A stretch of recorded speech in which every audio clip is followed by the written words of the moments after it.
Muy bien, entonces ahora vamos a hablar de las patologías, ¿no? La primera, el hiperparatiroidismo, ¿no? Bueno, es parte del contenido.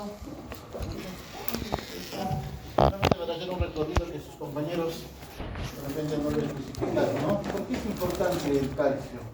Casi nadie le da importancia al calcio, ¿no? Le da importancia al potasio, al sodio, hasta el cloro, ¿no? Pero al calcio casi nadie le da importancia. Pero fíjense ustedes, desde el punto de vista fisiológico es muy interesante. ¿Por qué? Porque participa en qué? En la contracción del músculo esquelético. También actúa a nivel de lo que viene a ser la contracción del miocardio. ¿Sí? Entonces tenemos que entender que alteraciones como hipercalcemia o hipocalcemia que pueden dar trastornos a nivel de la conducción y también trastornos a nivel de lo que viene a ser la contracción miocárdica. ¿Sí? También porque es importante. Eso lo estarán viendo en neurología, ¿no es cierto? Porque actúa a nivel presináptico. Gracias al calcio se pueden liberar las vacuolas, donde van a pasar ¿qué cosa? Los diferentes neurotransmisores. Si no hay calcio, no se va a poder transmitir. Las vesículas no se van a poder liberar. También en qué actúa? En la cascada de coagulación, ¿sí? Especialmente a nivel del factor 10 para volverlo activo. ¿Sí? Entonces, fíjense ustedes que el calcio es muy importante y que las manifestaciones clínicas no solamente van a ser neurológicas, sino van a ser a nivel de cualquier tejido. ¿Sí? ¿Se entiende? ¿En qué le damos más hincapié? En la parte neurológica. Obviamente, ¿por qué? Porque haber una hipercalcemia o una hipocalcemia va a demostrarse a nivel de las sinapsis y de las manifestaciones neurológicas. ¿Sí? Viendo prevalencia, 2 por mil de población, lamentablemente igual es mayormente predominante en mujeres que en varones. ¿Sí? Fíjense ustedes que el hiperparatiroidismo primario es la principal y la primera causa de hipercalcemia. ¿Sí? ¿Y esto cómo se hace? Mayormente los pacientes con hipercalcemia pueden estar asintomáticos o no tener muchas manifestaciones cuando los niveles de calcio no están muy altos, ¿no? El organismo se va acomodando, pero cuando llega a valores ya relativamente altos, por encima de 15 el calcio total y el calcio iónico por encima de 1.5, es donde comienzan a tener mayores manifestaciones. ¿Sí? ¿Esto por qué lo digo? Porque hay mucha gente con hipercalcemia que está caminando sin ningún tipo de sintomatología. ¿Sí? Tú les haces un examen, mira, tienes hipercalcemia, sí, pero son asintomáticos, entonces es una población oculta. ¿Estamos? Fíjense ustedes que lo vamos a clasificar en 3 partes: hiperparatiroidismo primario, secundario y terciario. ¿Sí? El primario es cuando ocurre un problema a nivel netamente de la glándula, ¿sí? Y ocurre en el 60% de los casos. El secundario, ¿a qué creen que se va a deber? ¿A la misma glándula? No, a un problema sistémico. En este caso, a una enfermedad renal crónica o un déficit de vitamina D. ¿Por qué, doctor? ¿Por qué va a haber en este tipo de enfermedades? ¿Por qué creen que va a haber en la enfermedad renal crónica? En antes lo estábamos hablando un poco. Porque van a disminuir en la enfermedad renal crónica, disminuye el calcio. Como disminuye el calcio y la vitamina D3, ¿qué se va a estimular? La paratormona. ¿Sí? La paratormona se va a comenzar a estimular más.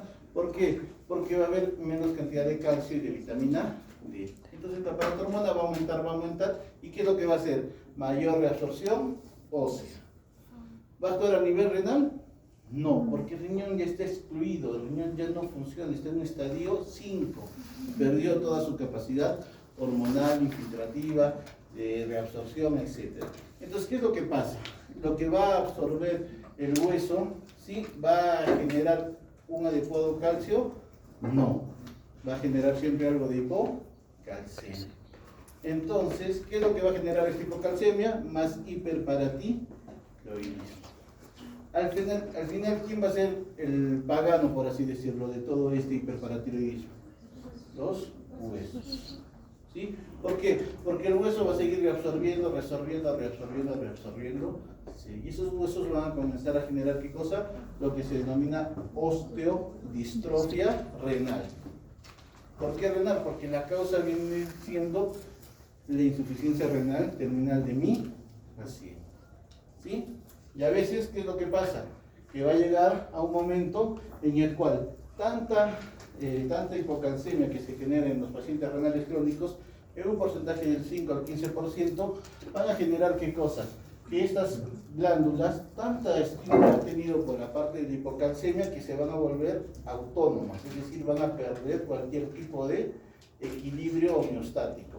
Y a eso le vamos a llamar hiperparatiroidismo terciario. Va a haber una automatización de la glándula por el sobreestímulo en el tiempo y en la cantidad que ha sufrido en un estadio secundario. ¿Se entiende? ¿Sí? ¿Estamos? Muy bien. ¿Cuáles son las causas más que todo que se presentan? A nivel es el sexo femenino. Y dense ustedes cuenta que la edad más o menos en la que va a ocurrir es de los 50 y 60 años. ¿Con qué tiene relación esta etapa de las mujeres? Con la menopausia. ¿Y por qué la menopausia tiene que ver algo en esto del cáncer? Estrógenos. Por los estrógenos. ¿Qué hacen los estrógenos? ¿Qué hacen los estrógenos con el metabolismo del calcio? Promueven la formación de hueso, de que el calcio entre al hueso. Eso hacen los estrógenos también. Por eso las mujeres, cuando llegan a la menopausia, ¿qué es lo que pasa? Hay un desequilibrio y una disminución de la cantidad de estrógenos. Por consiguiente, si hay menos estrógenos, el hueso va a tratar de salir siempre el calcio va a tratar de salir del hueso. ¿Sí? ¿Se entiende? Por eso que las mujeres con menopáusicas, ¿qué es lo que generan en un porcentaje? Osteoporosis. ¿Sí? Por eso que también se ve, en este caso, edad avanzada, factores genéticos, y eso de litio que ya no se usa mucho. ¿Sí? Hablemos del hiperparatiroidismo primario. ¿Cuál es la principal causa en un 80%? Adenomas. ¿Sí? ¿Cuántas glándulas paratiroideas tenemos? 4. Basta que haya un adenoma en una sola de las glándulas para que se produzca un hiperparatiroidismo. Solamente basta la afección de una sola glándula de las 4. ¿Sí? Entonces, el adenoma único, el 80% de los responsables del hiperparatiroidismo primario, una hiperplasia de la glándula un 15% y un 3% los problemas que tengan carcinoma. ¿Sí? ¿Qué es lo que va a pasar en el hiperparatiroidismo primario? Va a haber una producción autónoma de paratormona. ¿Sí? Va a haber una producción de paratormona que va a ser indistintamente los niveles del calcio. El adenoma único va a decir a la glándula, ¿sabes qué? Formemos mayor cantidad de paratormona. Y esta paratormona va a ir aumentando. El calcio va a aumentar y obviamente si el calcio aumenta tendría que haber un feedback negativo. Pero en este caso, como el adenoma es autónomo, va a seguir produciendo paratormona. ¿Sí? Por eso se llama hiperparatiroidismo primario. ¿Sí? Puede estar asociado a neoplasias endocrinas múltiples 1 o tipo 2A, que ya sabemos que son neoplasias que se van a presentar en diferentes órganos endocrinos, ¿no?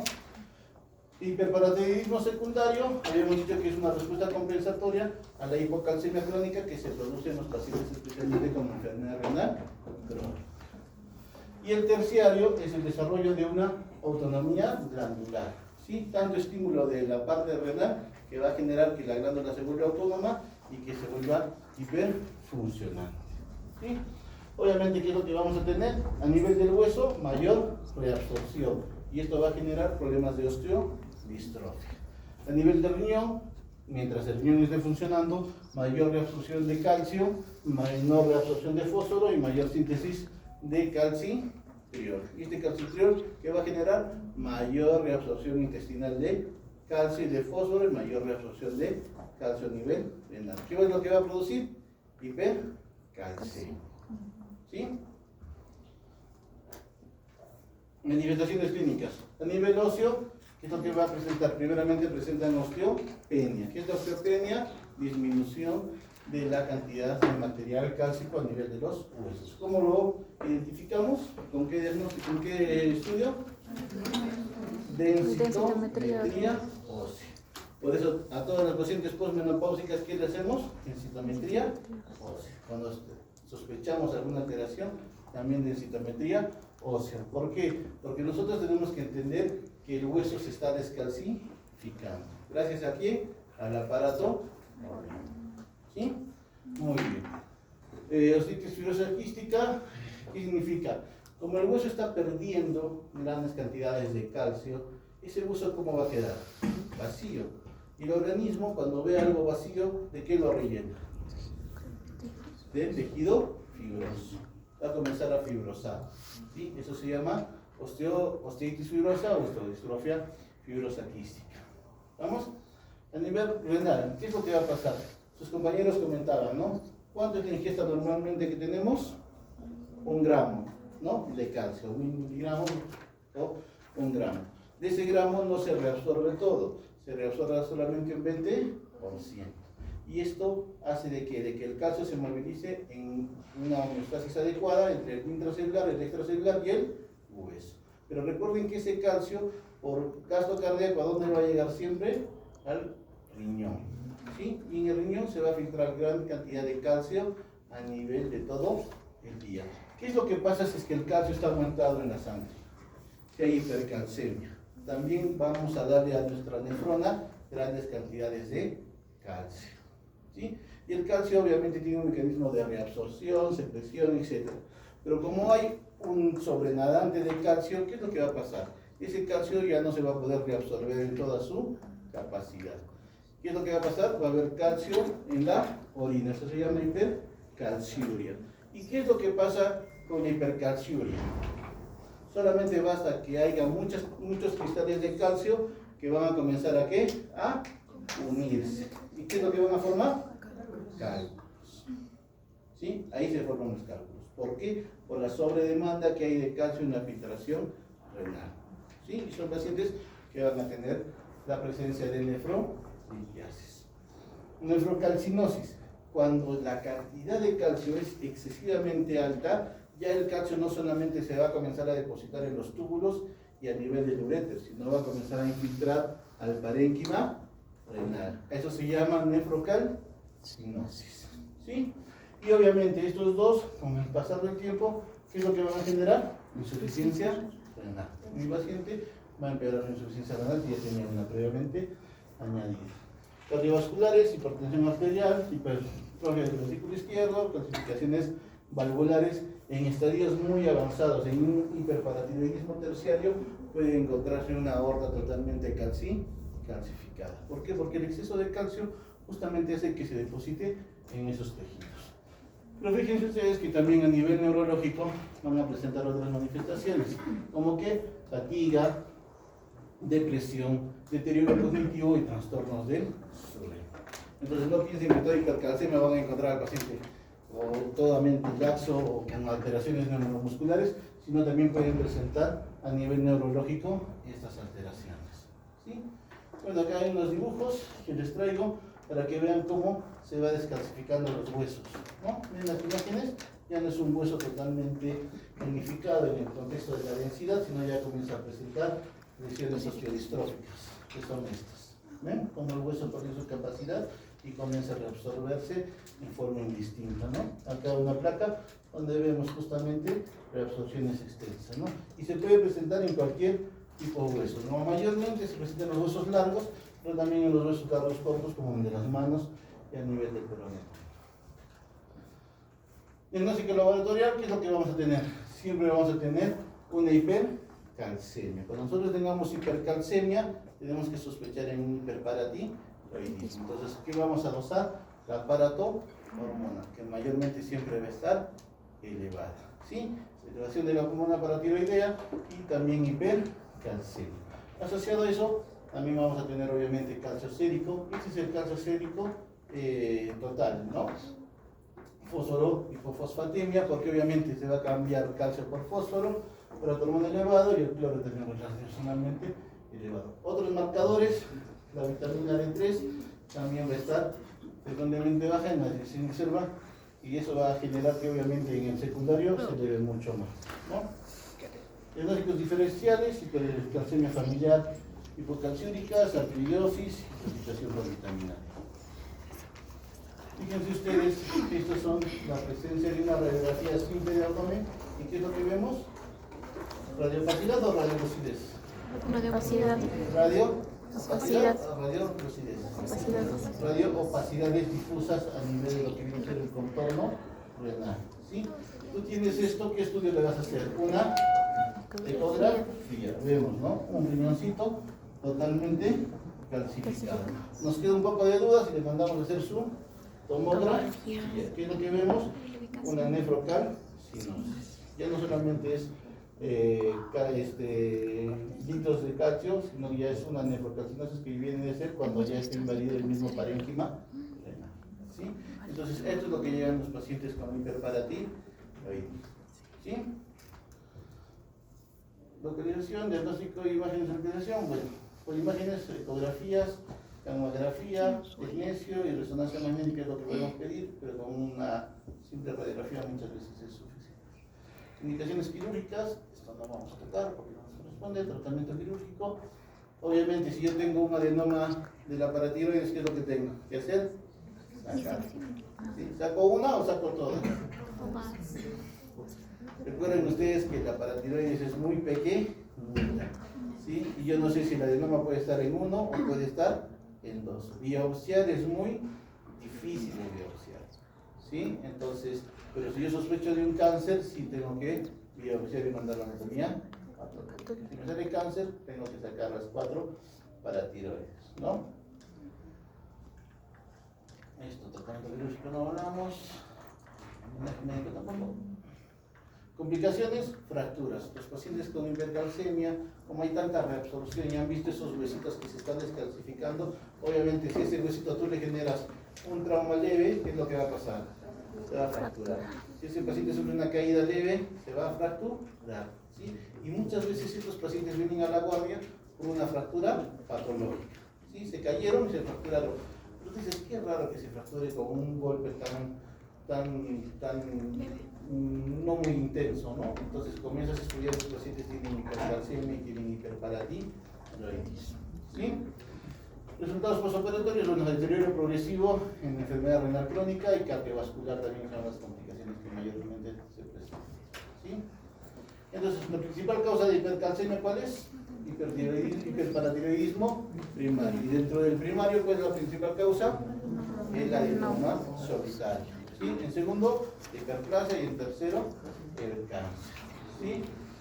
Diagnósticos bioquímicos, aumento de la paratormona y aumento del cáncer. ¿Sí? Con fosfato disminuido. ¿Sí? Manejo médico, bueno. ¿Se entendió?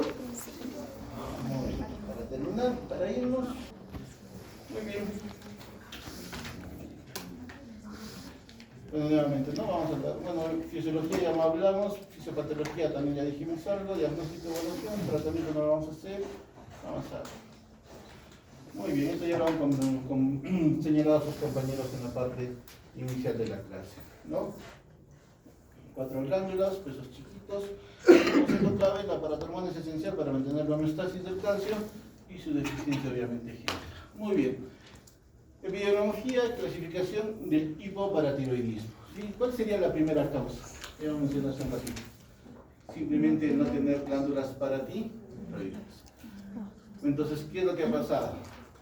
Las han extraído, ¿no? Postquirúrgico es la primera causa. Fíjense, más del 75%. Doctor, ¿por qué eso? Porque también recuerden que en la anterior clase de quién hablamos, de la tiroides.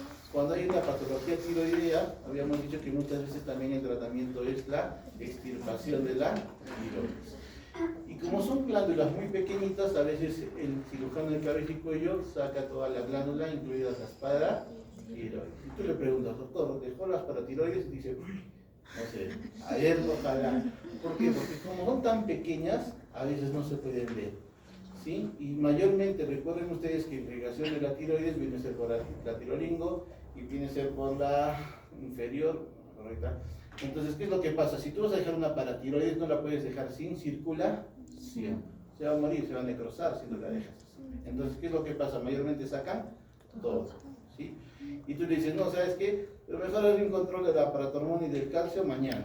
¿Sí? Automáticamente, como no hay paratormona, no va a haber todos estos mecanismos y los pacientes con tiroidectomía total al día siguiente comienzan a hacer hipocalcemia. Su calcio iónico se gasta tan rápido que la albúmina suelta lo que tiene, pero eso no es suficiente. Y como no hay paratormona, nadie va a estimular al hueso a que se secrete. ¿no? O sea, hasta que se reabsorba. Nadie va a decirle al riñón, ¿sabes qué? Convierte el calcitrol, ya se perdió esa capacidad, ¿se entiende? Entonces, estos pacientes hacen hipocalcemias muy agudas, ¿sí? Tenemos que darles infusión de bicarbonato de calcio, ¿sí? Entonces, el postquirúrgico es el principal, ¿no? Ahí dice daño accidental o extirpación durante la tiroidectomía y eso es lo que mayormente pasa. En la paratiroidectomía ocurre lo mismo. Si hay un cáncer, un adenoma, mayormente sacan uno. Pero si es un cáncer de paratiroides, mayormente no se arriesgan a dejar alguna de las glándulas porque se pueden manifestar también más adelante. Autoinmunitario, en segundo lugar, en 5 a 10%, hereditario y otras causas, ¿no? Entonces recuerden que el postquirúrgico es el más prevalente, ¿sí? Obviamente sabemos de que si hay hipoparatiroidismo, ¿qué es lo que va a haber? Hipocalcemia, ¿sí? Va a bajar la cantidad de calcio sérico, el calcio iónico. Obviamente, si hay hipocalcemia, el fósforo se va a tratar de aprovechar y va a haber hiperfosfatemia, ¿sí? Doctor, y va a haber hipercalciuria. ¿Por qué? Porque el calcio se va a comenzar a eliminar a nivel de lo que viene a ser el riñón. ¿Por qué? Porque recuerden que no hay paratormona. Y la paratormona lo que hacía era reabsorber el calcio en los túbulos. Como no hay paratormona, el calcio va a comenzar a eliminarse en grandes cantidades. También es una causa por los cuales los pacientes también pueden ser cálculos renales, ¿sí? No solamente por hipercalcemia, sino también por hipercalciuria y hipoparatiroidismo, ¿sí? Consecuencias ya habíamos visto, ¿no? Disminución de la reabsorción ósea, de la reabsorción renal de calcio, aumento de la reabsorción renal de fosfato, disminución de la reabsorción ósea y reducción de la activación de la vitamina D. ¿Por qué motivo? Porque obviamente no hay paratormona, entonces todos sus efectos fisiológicos se van a perder, ¿sí? Triada clásica, hipocalcemia, hiperfosfatemia y paratormona baja es lo que mayormente encontramos en el laboratorio, ¿sí? Acá vamos a encontrar las manifestaciones que comentaban sus compañeros. Pero fíjense, antes de llegar a eso, a nivel neuromuscular, ¿qué es lo que se va a generar? ¿Qué es lo que van a quejarse los pacientes? Parestesias. ¿Cómo lo denominamos las parestesias? ¿Estas están en neuro? Sensación. ¿Cómo definen parestesias? Miguel, ¿qué más? ¿Solamente Miguel? Adormecimiento. ¿Qué más? ¿Ah? ¿Qué más? ¿De qué se quejan sus pacientes con parestesias? Quemazón, ardor, adormecimiento, anestesiado, hormigueo, calambres, etc. ¿Sí? Calambres. Es una sensación que se puede presentar en diferentes maneras, ¿sí? Calambres musculares. Son los pacientes que vienen y quizás todas las mañanas me viene, así estoy, doctor. O estoy tranquilo escribiendo y siento que mi mano se comienza a quedar así, ¿se acuerdan del chavo, su garrotera? Entonces dicen así, sí, pero bueno, tome vitaminas, dicen la mayoría, no, toma tal cosa, pero no estudian al calcio, ¿sí? Tetania, obviamente ya es en concentraciones muy bajas del calcio. El paciente ya llega tipo el gatillo de fusil, ¿sí? Son pacientes que están totalmente delgados. ¿Por qué? Porque los extensores pueden más que los flexores, entonces por consiguiente tratan de extender más la parte dorsal y hacen esa curvatura, ¿sí? Restesias sacrales, espasmos carpopedales y dolor muscular difuso, ¿sí? Obviamente llegamos a lo que viene a ser el signo de Chevosté y el signo de Trousseau, ¿sí? El signo de Chevosté, mayormente hablamos al paciente y comenzamos a percutir la parte del facial, ¿sí? Y automáticamente el paciente va a comenzar a presentar movimientos bucales de contracción por la estimulación que tú estás haciendo, ¿sí? Y el otro es lo que decía, era con el manguito de tensión. Normalmente ustedes cuando toman la presión arterial, ¿hasta cuánto insuflan? 130. Hasta 180 más o menos insuflan, ¿no? Porque puedes tener un paciente hipertenso, tú no sabes, ¿no? Al final, no escuchas, 120, 60 no te tienen que insuflar hasta 180, 160, ¿sí? Entonces, cuando estén en 180, ¿qué es lo que hacen cuando toman la presión? Toma la presión, suelta, para que se desinfle y tú escuchas, ¿cierto? Para este signo, ¿qué es lo que hacemos? Dejamos en 180 cerrado la llavecita, ¿sí? Lo dejamos ahí presionado, insuflado, ¿sí? Y a los 3 minutos, ¿qué es lo que vamos a tener que ver? Comienzan a contraerse los dedos en forma de garra, ¿sí? Eso es el signo de Trousseau, ¿Estamos? ¿Sí? Es lo más típico que viene en los exámenes. Manifestaciones graves. ¿Qué quiere decir? Recuerden ustedes que el calcio es muy importante, no solamente para la parte neurológica, sino también para la parte cardíaca. Cuando vienen manifestaciones graves, puede haber laringoespasmo, ¿sí? Puede haber que los cuerdas vocales y la laringe comienzan a contraerse, ¿sí? ¿Y eso qué es lo que va a producir? Estridor, ¿no? Tiene cositas así. ¿Sí? Entonces ese es un signo de alarma. Te está diciendo que ya se va a cerrar, que le pongas un tubito para que le ayudes a respirar. ¿Sí? Muy bien. Convulsiones. ¿Sí? Pueden ser tónico-clónicas, especialmente son generalizadas. ¿Sí? Tanto llega la alteración presináptica que el paciente comienza a convulsionar. Arritmias con QT prolongado y bradicardia. Si tienen QT prolongado, obviamente van a tener mayor posibilidad de que sean arritmias ventriculares, ¿no? Broncoespasmo, construcción de las vías respiratorias que simulan mucho al asma. Síntomas neuropsiquiátricos, irritabilidad, ansiedad, depresión, confusión, demencia. ¿Sí? Obviamente, ¿qué es lo que vamos a encontrar en lo que viene a ser la bioquímica? Hipocalcemia. Con hipocalcemia vamos a encontrar hiperfosfatemia y para tu hermana mayormente disminuye. ¿Sí?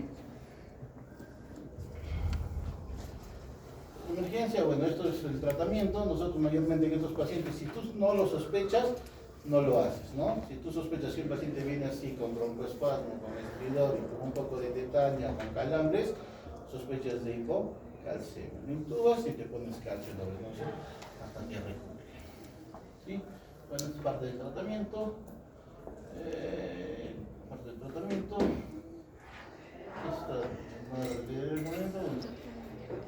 Definición diagnóstico, el hipoparatiroidismo es una deficiencia para tu hormona que causa hipocalcemia, hiperfosfatemia. El diagnóstico requiere demostrar siempre. Recuerden que en paratiroides el diagnóstico es laboratorio, no hay otro.